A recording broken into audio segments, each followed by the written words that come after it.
चलिए, देखिए आज हम लोग पढ़ने वाले हैं।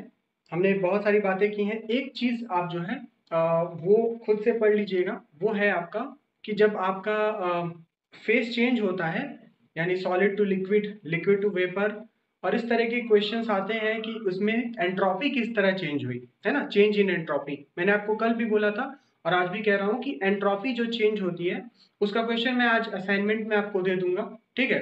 तो आप देख लीजिएगा कि एंट्रोपी जो चेंज होती है उस तरह के क्वेश्चंस भी आपको आने चाहिए, क्योंकि एक नॉर्मल क्वेश्चन बनता है पर वो थोड़ा सा लेंदी हो जाता है।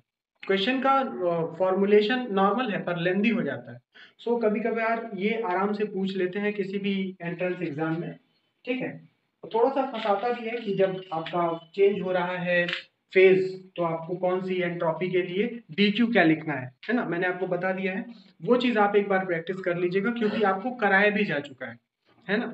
आपको कराया भी जा चुका है जब आपने यूनिवर्सिटी एग्जाम्स वगैरह दिए होंगे, ठीक। तो अब देखिए, अब हम शुरू करते हैं लिक्विफिकेशन ऑफ गैस।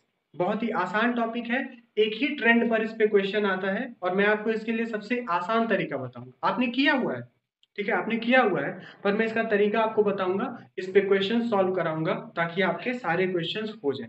करने के इसके दो तरीके हैं, पर मैं आपको आसान वाला तरीका बताऊंगा, ठीक है। चलिए शुरू करते हैं। टॉपिक है लिक्विफिकेशन ऑफ गैस।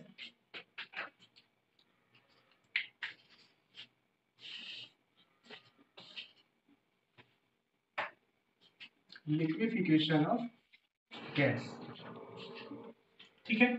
आप जानते हैं लिक्विफिकेशन ऑफ गैस में आप जानते हैं कि जो गैस नहीं है, असल में हम लोगों के पास क्या है, हम लोगों के पास वेपर है किसी भी चीज का, जैसे हाइड्रोजन का, हीलियम का, ठीक है, ऑक्सीजन का, नाइट्रोजन का, ये सारे गैसेस का वेपर है हमारे पास। गैस तो है नहीं हमारे पास, लेकिन एक ऐसा सर्टेन टेम्परेचर है जिस पर हम इस वेपर को कंडेंस नहीं कर सकते, इसके बाद इस वेपर को कंडेंस नहीं कर सकते, ठीक है।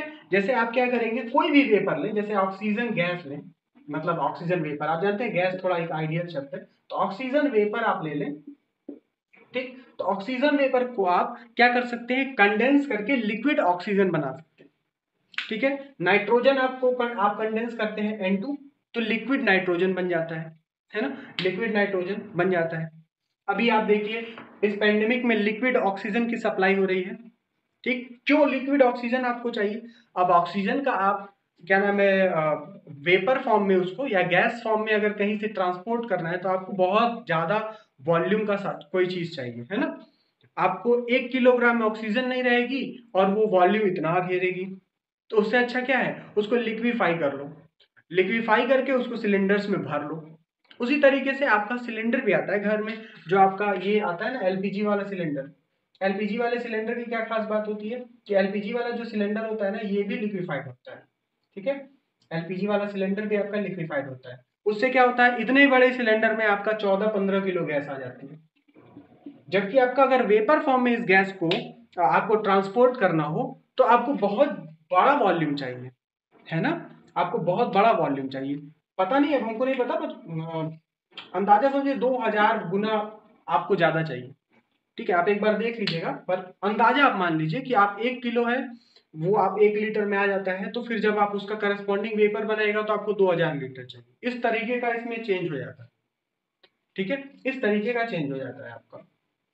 इसलिए हमको लिक्विफिकेशन की जरूरत तो पड़ती है, ठीक है। अब सवाल ये है कि सर लिक्विफिकेशन में प्रॉब्लम क्या है। देखिए, लिक्विफिकेशन में जो हम लोगों के लिए प्रॉब्लम की बात है, वो है एक सर्टेन टेम्परेचर, प्रेशर और वॉल्यूम। एक ऐसा टेम्परेचर भी है, जैसे मान लीजिए आप कोई गैस है जो 110 डिग्री सेंटीग्रेड पर है, ठीक है। आप उसको लिक्विफाई कीजिएगा तो आपको ज्यादा ताकत लगानी पड़ेगी लिक्विफाई करने के लिए। क्यों? क्योंकि गैसेस के एक एक मॉलिक्यूल के पास, एक एक एटम के पास, है ना, कितना है, 110 डिग्री सेंटीग्रेड के करस्पॉन्डिंग काइनेटिक एनर्जी है, ठीक है। ये काइनेटिक एनर्जी किसमें होगी, केटी या आरटी, ठीक है। एक मोल गैस के लिए, एक के लिए केटी, केटी के फॉर्म में होगी, ठीक है। एक डायमेंशन में हाफ केटी, 3 डायमेंशन में 3/2 केटी, एक मॉलिक्यूल के पास इतनी एनर्जी है, ठीक है। तो ये जो एनर्जी है ना, इसकी वजह से ये हमेशा रैंडम मोशन करते रहते हैं और एक दूसरे से इंटरेक्ट नहीं कर पाते हैं। भले ये रियल गैसेस हैं, पर इंटरेक्शन नहीं हो पाता है। जैसे मान लीजिए दो लोग हैं, है ना, अगर वो धीमे धीमे धीमे धीमे एक दूसरे के पास आए तो ध्यान से एक दूसरे को देख सकते हैं, समझ सकते हैं। अरे चलो वो बंदा देखने में सही लग रहा है, चलो ठीक है, इंटरेक्शन करते हैं, थोड़ी बातचीत करते हैं। ठीक, अब दो लोग बाइक पे हैं, वो इनको देखा, ये उनको देखा, निकल गया, पता ही नहीं चला। ठीक है, तो चलिए, इसलिए हमको क्या करना पड़ता है कि ये टेम्परेचर कम करना पड़ता है। ओके, एक तो ये जरूरत है कि ये टेम्परेचर क्या करना पड़ता है, कम करना पड़ता है। ओके, तो टेम्परेचर कम करने के बाद क्या होता है कि इनके बीच का जो काइनेटिक एनर्जी है वो कम हो जाता है, तो ये इंटरेक्शन का टाइम बढ़ जाता है। वो एक दूसरे के आसपास आएंगे तो इंटरेक्शन का टाइम बढ़ जाता है। ठीक है, बिल्कुल वैसा ही है, दो चुंबक हैं, दो चुंबक को आप बहुत तेजी से एक दूसरे के पास फेंकिएगा तो वो भले ही अट्रैक्ट कर रहे हो पर एक दूसरे से लड़कर वो दूर चले जाएंगे क्योंकि उनकी वो एनर्जी अधिक है। ठीक है, अब देखिए दूसरी चीज ये है कि आप प्रेशराइज करें अगर इनको, ठीक है, आप उसके ऊपर प्रेशर डालें, कोई वेसल में रख के गैस के ऊपर प्रेशर बढ़ाएं, तो प्रेशर बढ़ाने से भी उनका वॉल्यूम कम होने लगेगा, और वॉल्यूम कम होते होते क्या होगा, वो एक दूसरे के इतने नजदीक आ जाएंगे कि वो एक दूसरे से प्रॉपरली इंटरेक्ट कर पाएंगे। So there should be some pressure, some temperature and some volume जिसके करस्पॉन्डिंग आप लिक्विफाई कर रहे हैं, लेकिन ये हमेशा नहीं होता है। ठीक है, हमेशा नहीं होता है। आपके पास एक सर्टेन टेम्परेचर है जिसके बाद आपने अगर वो टेम्परेचर रखा है तो आप कितना भी प्रेशर या वॉल्यूम लगा दीजिए, गैसेस लिक्विफाई नहीं होती, and that temperature is known as critical temperature. बात समझ में आ गई? आपने पढ़ा भी है क्रिटिकल टेम्परेचर। तो क्रिटिकल टेम्परेचर क्या है? क्रिटिकल टेम्परेचर एक सर्टेन टेम्परेचर है, ठीक, above which gases can't be liquefied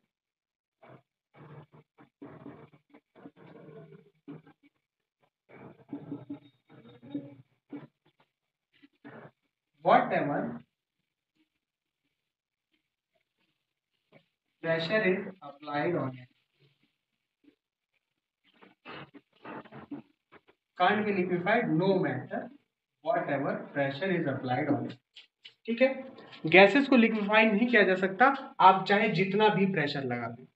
ठीक है, क्रिटिकल टेम्परेचर को आप किससे दिखाते हैं? टीसी से दिखाते हैं। ठीक है, टीसी से दिखाते हैं। ओके, अब इसी के करस्पॉन्डिंग एक होता है क्रिटिकल प्रेशर।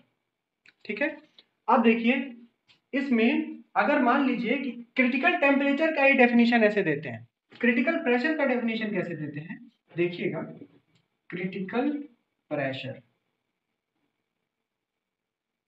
इसको बोलते हैं पीसी। होता क्या है, मान लीजिए आपने किसी गैस के लिए पा लिया कि क्रिटिकल टेम्परेचर कितना है, 110 डिग्री है, 110 डिग्री सेंटीग्रेड। तो गैस 110 पर भी लिक्विफाइड होगी, 109 पर भी लिक्विफाइड होगी, 108 पर भी लिक्विफाइड होगी। ठीक है, लेकिन 110.5 डिग्री सेंटीग्रेड पे लिक्विफाइड नहीं होगी।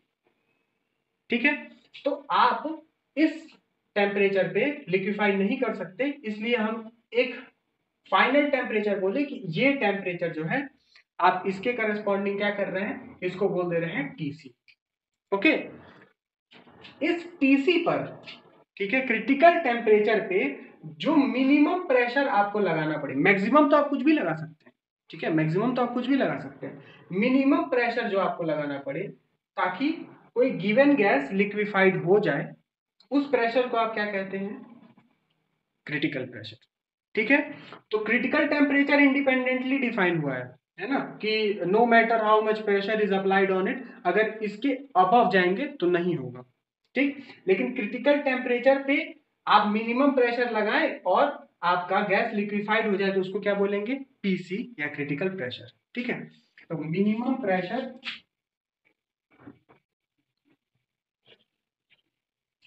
Eight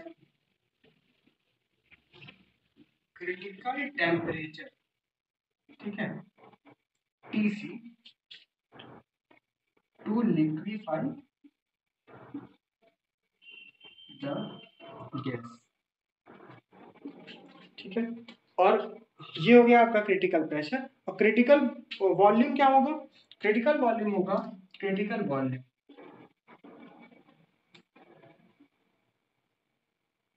critical volume VC. ठीक, क्रिटिकल वॉल्यूम जो होता है वो होता है कि वॉल्यूम ऑक्यूपाइड बाय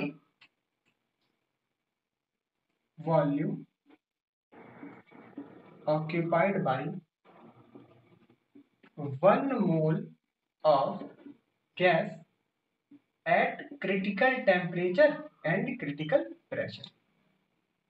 ठीक है, इसको थोड़ा सुंदर सुंदर लिख लीजिएगा। मैं कभी बोर्ड जो है ना, बोर्ड को मैं कवर करके नहीं लिखना चाहता, इसलिए मैं ऐसे लिखता हूँ, कभी कभी ऐसे लिखता हूँ पर ऐसे बोर्ड कवर करके मैं नहीं लिखना चाहता, इसलिए मेरी राइटिंग ऐसे ऐसे हो जाती है खैर चलिए कोई बात नहीं है।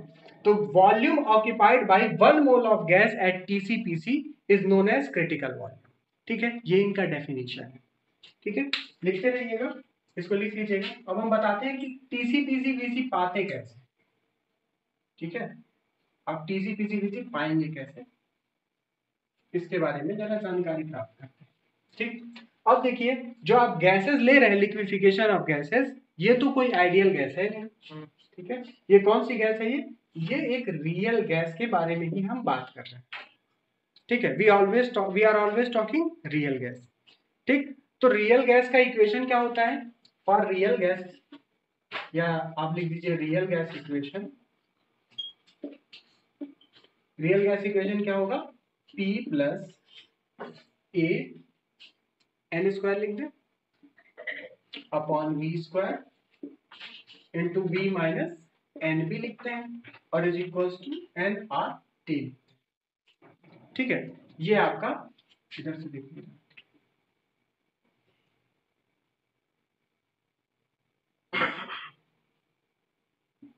P plus A N square upon V square, ठीक है, v minus N V is equals to N R T. ये आपका रियल गैस इक्वेशन।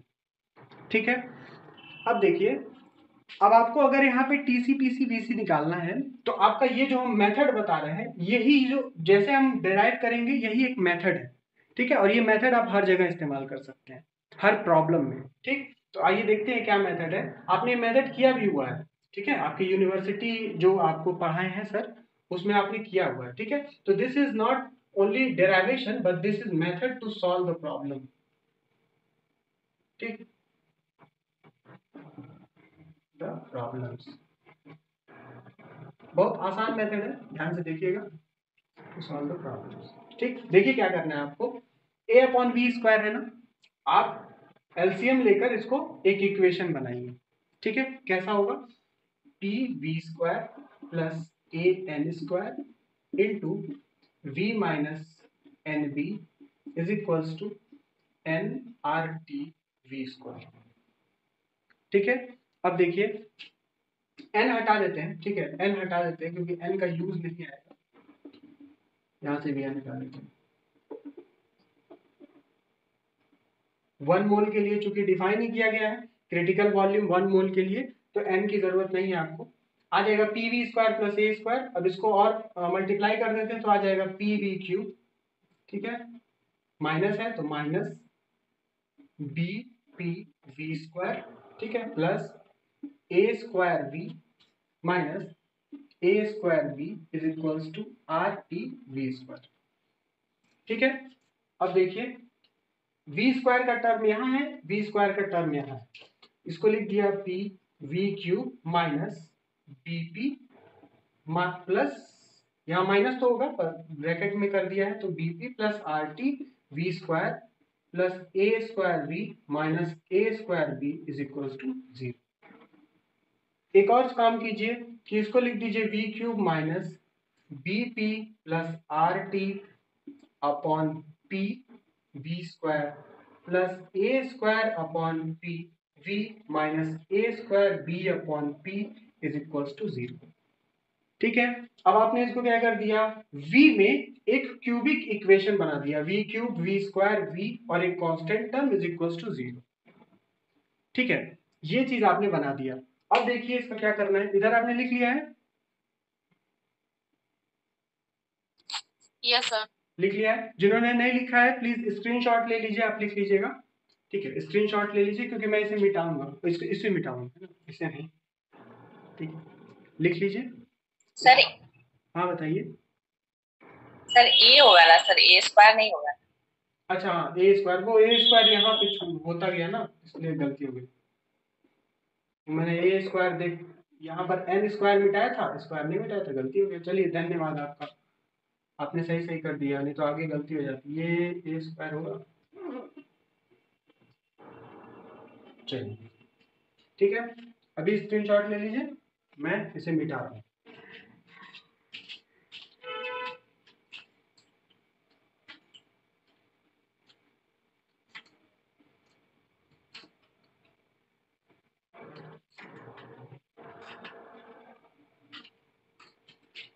चलिए अब देखिए, ये क्यूबिक इक्वेशन है V में, ठीक है। अगर मान लीजिए आपका वॉल्यूम, ठीक है, क्रिटिकल वॉल्यूम है, ठीक, अगर आपका वॉल्यूम क्रिटिकल वॉल्यूम है तो उसके साथ आपको एक क्यूबिक इक्वेशन बनाना है। कैसे बनाना है? V is equals to VC at V is equals to VC। अगर वॉल्यूम आपका क्रिटिकल वॉल्यूम, तो इक्वेशन कैसा बनेगा? इक्वेशन बनेगा V minus VC is equals to 0 और V माइनस VC का whole cube is equals to 0। ठीक है, ये आपका एक इक्वेशन बन गया। अब इसको जरा एक्सपेंड कीजिए तो क्या आएगा? देखिए आएगा V क्यूब, ठीक है, minus VC cube minus 3V square VC और plus 3V VC square is equals to 0। ठीक है, क्यूबिक क्यूब के फॉर्म में हमने लिख दिया है। ओके, अब देखिए जरा कंपेयर कीजिए टर्म्स, ठीक है, कंपेयर कीजिए टर्म्स। यहाँ पर v क्यूब का कोफिशिएंट क्या है? यहाँ v क्यूब का कोफिशिएंट है 1, यहाँ पर v क्यूब का कोफिशिएंट क्या है? 1। ठीक है, कंपेयर कर रहे हैं। यहाँ vc क्यूब एक कांस्टेंट टर्म, ठीक है, vc क्यूब एक कांस्टेंट टर्म। यहाँ पर कांस्टेंट टर्म क्या है? यहाँ पर कांस्टेंट टर्म क्या है? ab upon p। ठीक है, तो देखिए vc क्यूब और ab अपॉन p ये दोनों बराबर होंगे। ठीक है, उसके बाद कंपेयर कीजिए, देखिए यहाँ v स्क्वायर है, ठीक है, इसका कोफिशिएंट क्या है? माइनस 3vc और यहाँ पर v स्क्वायर का कोफिशिएंट क्या है? Minus bp plus rt upon p, तो ये दोनों भी बराबर होगा। और इसी तरह से यहाँ पर v का कोफिशिएंट क्या है? 3vc स्क्वायर, यहाँ पर v का कोफिशिएंट क्या है? a upon p। तो आइए सारे के सारे जो कोफिशिएंट्स हैं उनको कंपेयर करके लिख देते हैं, बस पहले वाले को छोड़ देंगे क्योंकि उसका दोनों कोफिशिएंट क्या है? 1 है, बराबर है। ठीक है, हमने ऐसा कर ही दिया है क्योंकि p से हमने डिवाइड कर दिया।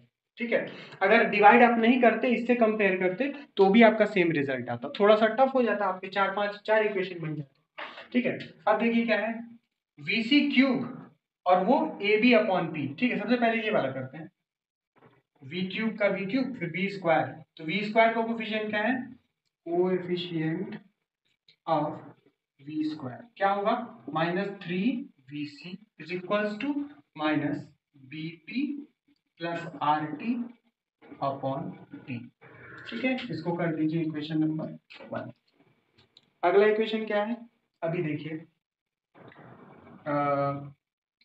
ये v का कोएफिशिएंट ऑफ v क्या है? ये 3v स्क्वायर 3vc स्क्वायर, ठीक है, इज इक्वल्स टू यहाँ क्या है? a upon p, a upon p, equation number 2।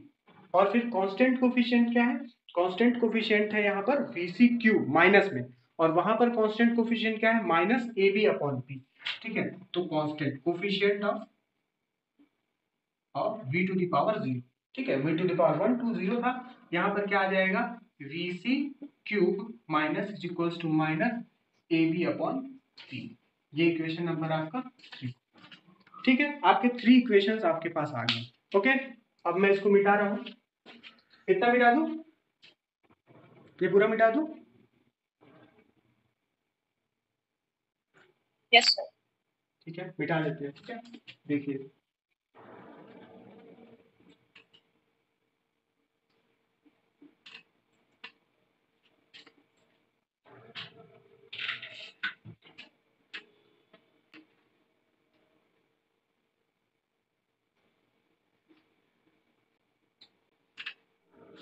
एक है ये vc cube ab upon p और ये है 3vc square a upon p। इन दोनों को डिवाइड करते हैं तो क्या आएगा? देखिए vc क्यूब अपॉन 3VC²। ठीक है, यहाँ माइनस साइन है, माइनस साइन, ये दोनों हट जाएगा।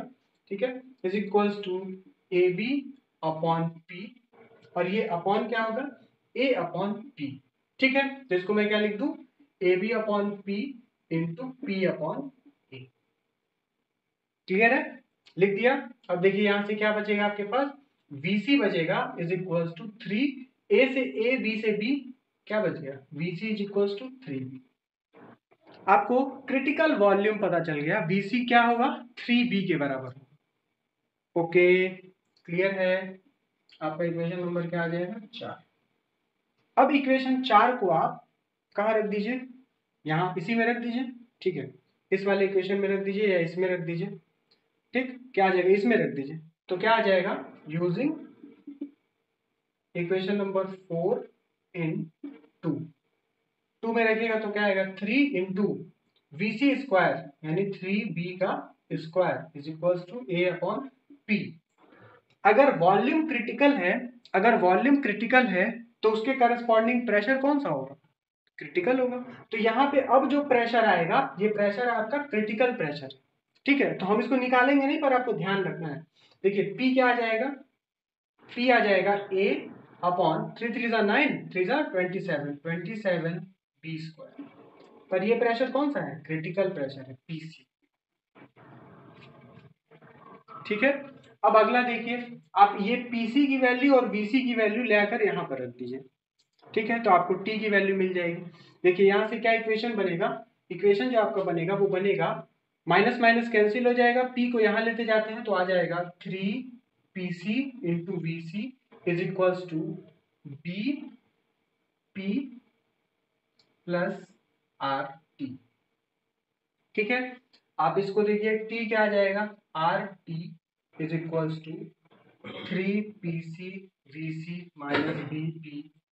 इसको सॉल्व करेंगे तो आएगा 3 times PC A upon 27B²। VC क्या है, 3B।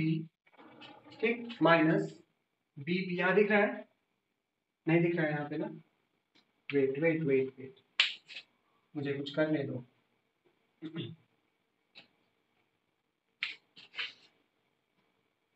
RT is equals to 3PCVC minus BP, क्या आ जाएगा, 3PC यानी A upon 27B² minus into 3B, VC मतलब 3B माइनस B, और P की वैल्यू क्या है, BPC।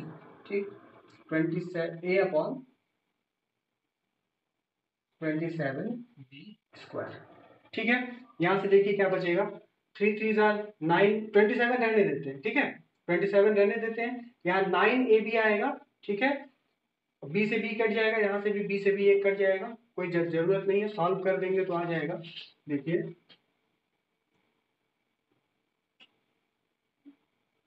देखिए क्या आएगा, RT इज इक्वल्स टू, ये आएगा 3 3 9A, और ये आएगा माइनस A, यानी आएगा 8A अपॉन 27B। ठीक है, यानी TC क्या आ जाएगा, TC आ जाएगा 8A अपॉन 27RB। ठीक है, जस्ट सॉल्व किया है मैंने। ठीक है, आपको स्टेप बाय स्टेप बता दिया है।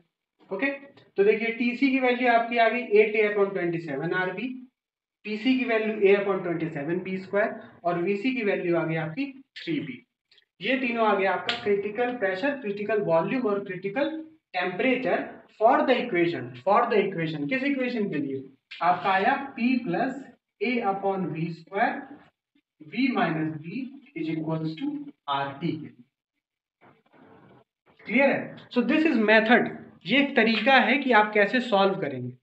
ठीक है, आपको जरूरी नहीं कि यही इक्वेशन दिया हो, अभी मैं जस्ट आपको इक्वेशन कराने वाला हूं जिसमें आपको ये इक्वेशन के अलावा कोई इक्वेशन दिया जाएगा रियल गैस का। ठीक है, जिसमें हम लोग पीसी वीसी और टीसी निकालें।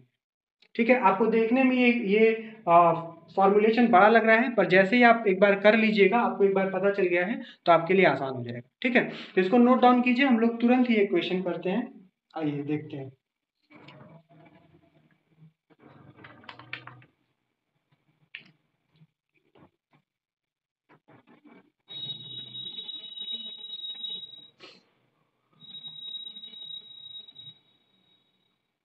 नोट डाउन हो जाएगा तो बताइएगा, फिर हम लोग तुरंत क्वेश्चन करें।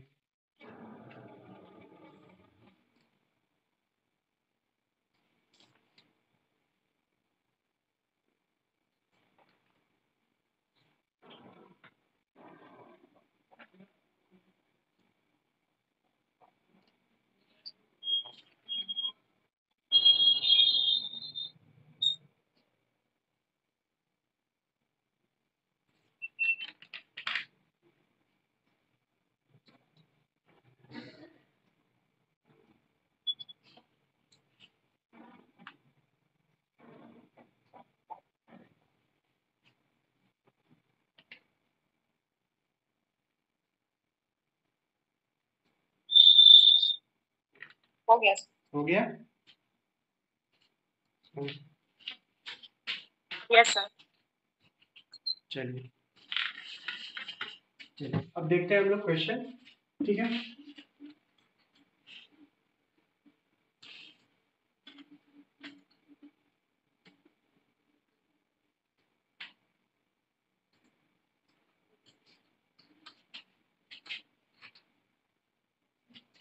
इसे भी हटा देते हैं, है ना।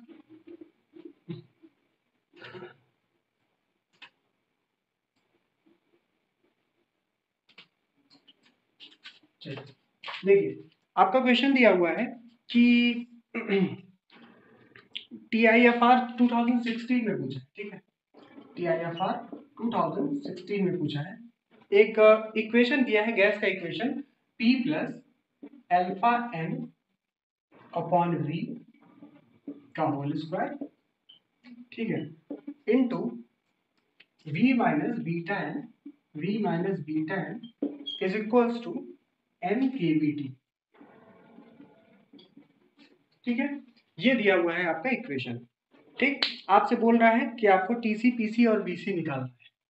ठीक है, TC PC, वैसे VC और PC निकालना था पर आप तीनों निकाल सकते हैं। ठीक, VC और PC निकालना था। इक्वेशंस आपके दिए हुए हैं, देखिए एकदम इक्वेशन आपका सिमिलर है, पर आपको और भी सारे क्वेश्चंस देंगे जिसमें इस तरह का इक्वेशन नहीं होगा।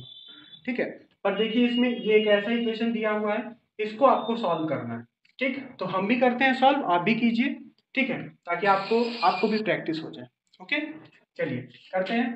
देखिए इक्वेशन है, आप इसको क्या करेंगे, PV square plus alpha square n square into V minus beta n is equals to n kBT V square.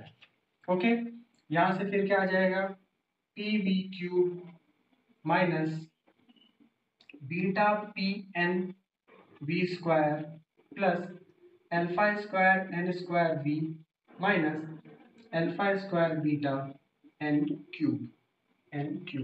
ठीक है, is equals to n kBT V square. Okay, अब इसके बाद क्या आएगा, P V cube minus beta TN V square plus n kBT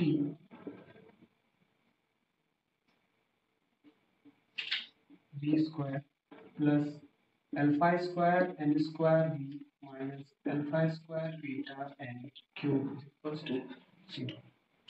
ठीक है, अब इसके बाद क्या कर देना है, यहीं पर मैं V क्यूब अपॉन P कर देता हूँ, यहाँ पर अपॉन P, यहाँ पर अपॉन P। ओके, अब कंपेयर करेंगे तो इसको equation at V equals to BC क्या आएगा हमारा,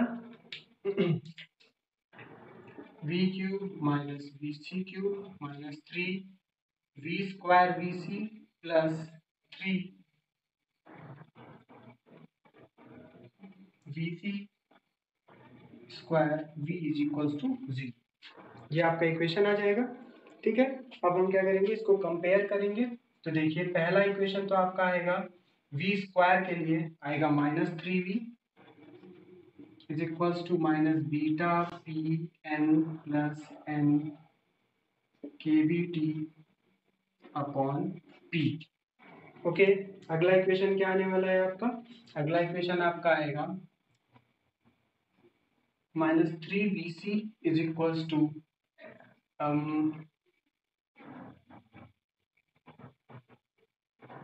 माइनस माइनस प्लस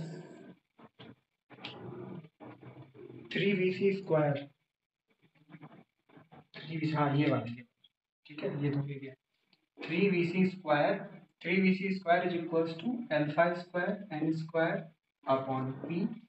और अगला क्या आने वाला है, अगला देखिएगा, अगला जो आपका आने वाला है वो आने वाला है constant term VC minus VC cube is equals to minus alpha square beta N cube upon P. ये तीन आपके इक्वेशंस आ गए। आपको पूछा गया है, आपको VC और PC पूछा है ना, आपको VC पूछा है और PC पूछा है। VC और PC निकालने के लिए सबसे पहले ये इक्वेशन नंबर आप 1 कर लीजिए, इसको आप 2 कर लीजिए और इसको आप 3 कर लीजिए और 3 डिवाइडेड बाई 2 कर दीजिए। 3 डिवाइडेड बाई 2, 3 डिवाइडेड बाई 2 करेंगे तो क्या आएगा, VC cube upon 3VC square is equals to, ये आ जाएगा alpha square beta N cube upon P into, इसको जस्ट उल्टा करके लिख दीजिए, P into P upon alpha square N square.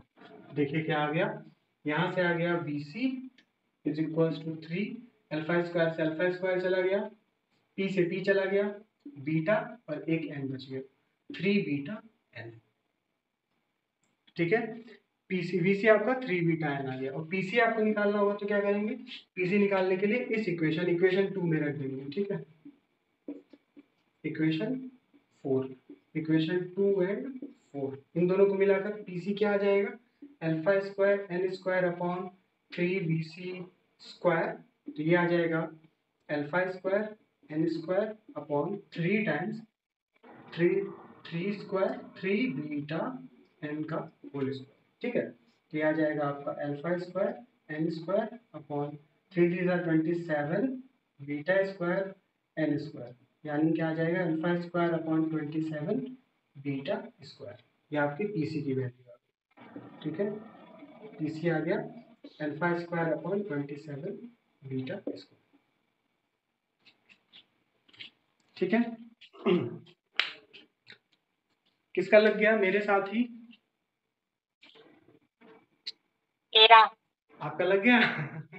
चलिए बहुत अच्छे, आंसर मैच कर लीजिए। PC और BC पूछा था, आप देख रहे हैं, अगर आपको पता चल गया है, ठीक है, 2 मिनट आप ध्यान दीजिएगा, आपको ये इक्वेशन अगर याद है, ठीक है, ये इक्वेशन आपको याद करने की जरूरत नहीं है, पर आपको एक चीज ध्यान देना चाहिए कि यहाँ पर भी अल्टरनेट प्लस माइनस आ रहा है। देखिए V स्क्वायर वाला टर्म माइनस है, यहाँ पर भी V स्क्वायर वाला टर्म माइनस है, यहाँ प्लस V वाला टर्म प्लस में है, यहाँ V वाला टर्म प्लस में है, यहाँ पर कांस्टेंट टर्म माइनस में है, यहाँ पर कांस्टेंट टर्म माइनस में, ठीक है।